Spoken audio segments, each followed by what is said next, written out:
Príjemný dobrý deň prajem. Volám sa Jozef Vančo. Som 52-ročný.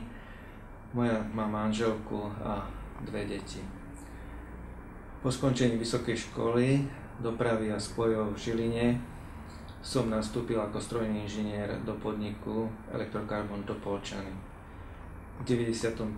roku som z Elektrokarbonu odišiel robiť riaditeľa tlačiarní v Topolčanoch a od roku 2006 vykonávam funkciu prednostu obvodného úradu v Topolčanoch.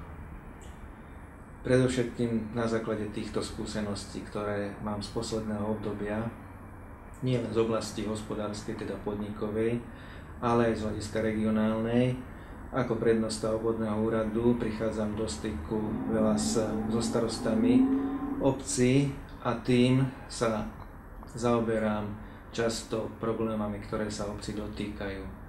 Predovšetkým okres Topolčany, ktorý patrí a je súčasťou Hornej Nitry, je veľmi zanedbaný z hľadiska rozvoja, pretože Topolčany a túto časť regiónu obchádzajú diaľnice, veľmi ťažko sa hľadajú investori. Toto je nutné pre najbližšie obdobie riešiť a hľadať možnosti. Okres Topolčany poskytuje veľký priestor na rozvoj cestovného ruchu, keďže je v oblasti Považského Inovca a Tribča.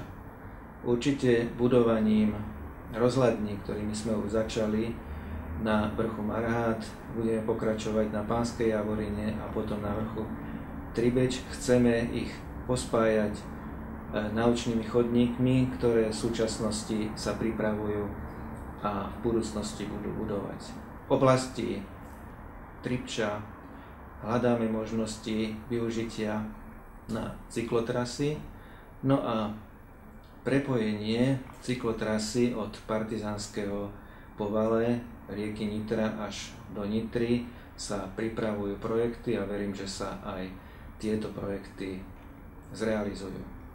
Myslím si, že túto oblasť, ktorú poznám a ktorej som už nejaký ten čas venoval, viem aj pre tento región priniesť v budúcnosti ako poslanec vyššieho územného celku prínos do rozvoja zamestnanosti, sociálneho rozvoja a rozvoja cestovného ruchu. Ďakujem pekne.